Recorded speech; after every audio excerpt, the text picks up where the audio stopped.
Alex Eala just cashed in big after Abu Dhabi, and the tennis elite never saw it coming.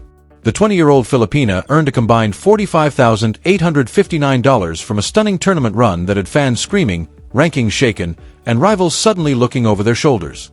From a career-defining comeback that saved match point to a leap that pushed her into the world number 38 spot, Eala proved she isn't just rising, she's arriving, and the shockwaves are only beginning. When she stepped onto the courts of the Abu Dhabi International Tennis Complex in late January 2025, she wasn't supposed to be there, at least not as a main draw player in a WTA 500 event, one of the most prestigious tournaments outside the Grand Slams. Yet there she was, ranked number 45 in the world, fresh off a title at the Philippine Women's Open and carrying the hopes of an entire nation. For years, Eala had been labeled the prodigy, a U.S. Open girls champion, and the first Filipino to win a junior Grand Slam singles title, but the professional tour is unforgiving, demanding results, not potential. For nearly 3 years, she had battled through ITF events and qualifiers, grinding for every ranking point. Abu Dhabi was meant to be a test, a chance to prove she belonged among the world's best, even as doubts lingered about consistency, pressure, and history. The draw offered no mercy, opening with a clash against battle-tested Belarusian Alexandra Sasnovich, a player with wins over top 10 stars and experience on the biggest stages. But something felt different. The energy was electric. Thousands of Filipinos packed the stands, waving flags and chanting with a belief born from a nation starved for tennis glory, and Eala felt every roar, every moment, and every ounce of faith fueling the run that changed everything. Every prayer and every ounce of hope inside that stadium seemed to settle on Alex Eala's shoulders. This wasn't just another match, this was her moment, and she refused to let it slip away. What followed stunned everyone. The crowd, the commentators, even Eala herself.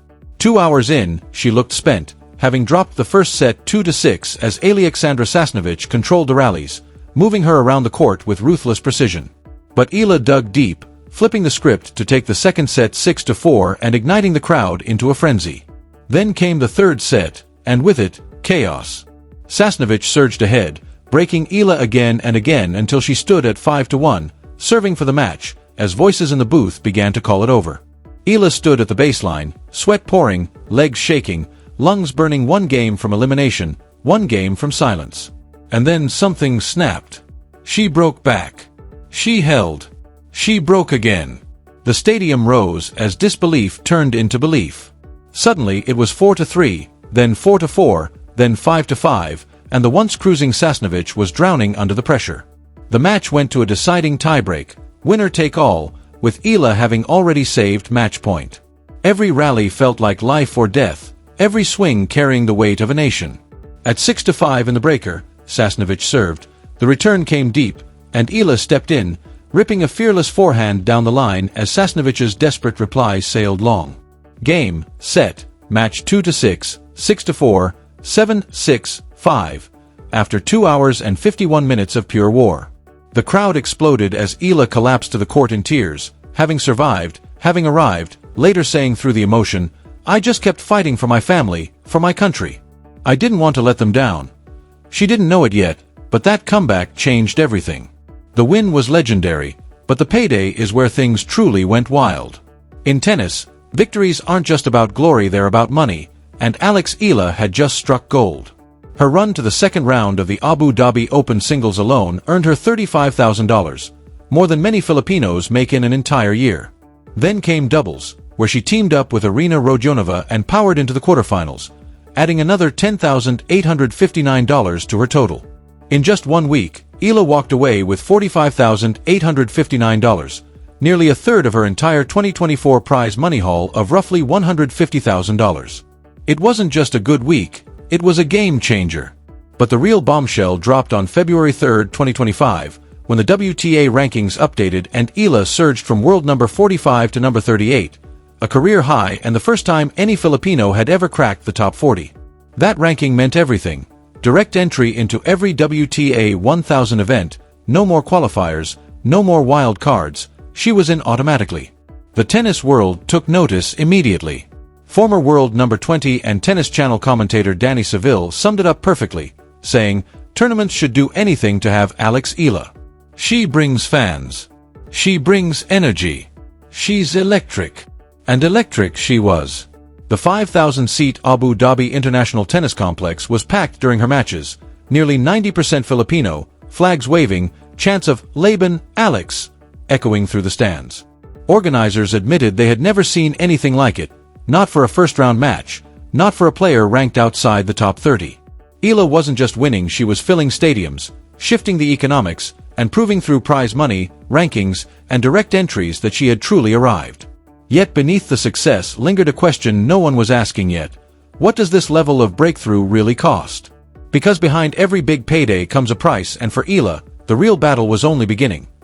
Thousands of Filipinos descended on Abu Dhabi, coming from Manila, Cebu, Davao, and across the Middle East, where hundreds of thousands of Filipino expats work, all carrying flags, signs, and jerseys stamped with Alex Eala's name. What they created was nothing short of a Filipino fiesta, transforming the Abu Dhabi Open into something the tournament had never seen before. Tournament director Fabrice Delbiac later admitted, "We've hosted Grand Slam champions and top 10 players, but we've never seen a crowd like this, not for a first-round match." The energy was insane. Every point Eala won was met with thunderous roars, every ace and winner sending the stands into chaos, turning each match into a battle where opponents weren't just facing Eala, but an entire nation. Tennis Channel Live commentator Danny Seville couldn't stop praising the phenomenon, calling it exactly what tennis needs: young, charismatic stars who bring new audiences, and insisting tournaments should roll out the red carpet for her. And the numbers proved it wasn't hype. Organizers revealed ticket sales for sessions featuring Eala doubled expectations, merchandise bearing her name sold out within hours, and social media engagement spiked every time she stepped on court. Alex Eala had become a marketing goldmine, and she knew it. In her post-match interview after the dramatic comeback against Sasnovich, she said, I feel the support, it's overwhelming. I just want to make everyone proud," Eala said, and in that moment, the weight of being a national hero became clear. Filipinos didn't just want her to win, they expected it, needed it, because in a country with little tennis infrastructure, no Grand Slam champions, and no history at the sport's highest level, Eala had become everything: hope, belief, and proof that Filipinos belong on the world stage. That kind of expectation is heavy, something former Philippine tennis legend Felix Barrientos captured perfectly when he said, "Alex is carrying a burden no one else understands. She's not just playing for herself, she's playing for 110 million people." Yet Eala wasn't shrinking under the pressure, she was thriving, and Abu Dhabi showed she could handle the spotlight. The real question was sustainability, because winning once is easy compared to surviving the grind. On paper, $45,859 from Abu Dhabi looks life-changing, but the hidden reality of professional tennis tells a different story. Taxes alone can wipe out 20 to 30% depending on residency, instantly cutting $9,000 to $13,000 before the money even lands. Then come the unavoidable costs: coaches, physiotherapists, nutritionists, hitting partners, flights, hotels, visas, and food, with a single week on tour easily costing $10,000 to $15,000. Suddenly, that headline figure shrinks to roughly $20,000 in real take-home pay. It's still meaningful, but far from the jackpot it appears to be, and that's the brutal truth of tennis. If you're not in the top 20, you're barely breaking even. Eala may be world number 38, ahead of 99% of players on tour, but she's still fighting every week just to stay afloat, and that's where the real battle begins. Financially, the grind is relentless. Unlike team sports where organizations handle logistics, tennis players are on their own, and for Alex Eala that means booking every flight, arranging every hotel, and navigating visa requirements for nearly every stop on tour: the UAE, Qatar, Europe, each tournament a logistical puzzle before a single ball is struck. The mental toll is even heavier. At 20 years old, Eala should be living a normal life, going to college, spending time with friends, discovering who she is, but instead she's on a plane almost every week, sleeping in unfamiliar hotels, eating strange food, and carrying the hopes of an entire nation. In a rare, candid moment at a press conference in Manila earlier this year, she admitted, "People see the wins, the prize money, the rankings. They don't see the loneliness, the injuries, the nights I've cried in hotel rooms because I miss home. That's the cost of chasing greatness." And she's paying it without complaints, without excuses, because she knows the window for success in tennis is brutally small and she refuses to waste it.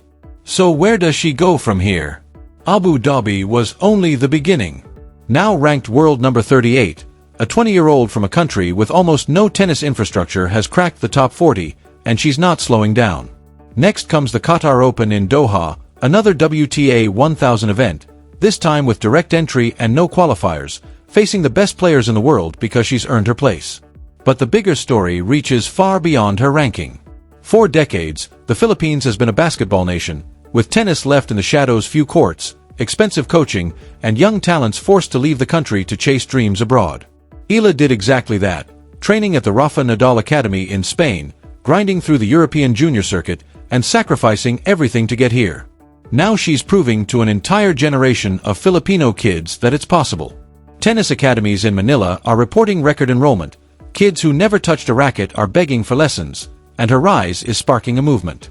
Yet the flip side remains harsh. Philippine tennis infrastructure is still decades behind, with no government-funded programs and limited major sponsorships, and Alex Eala is carrying that reality with her, every single match.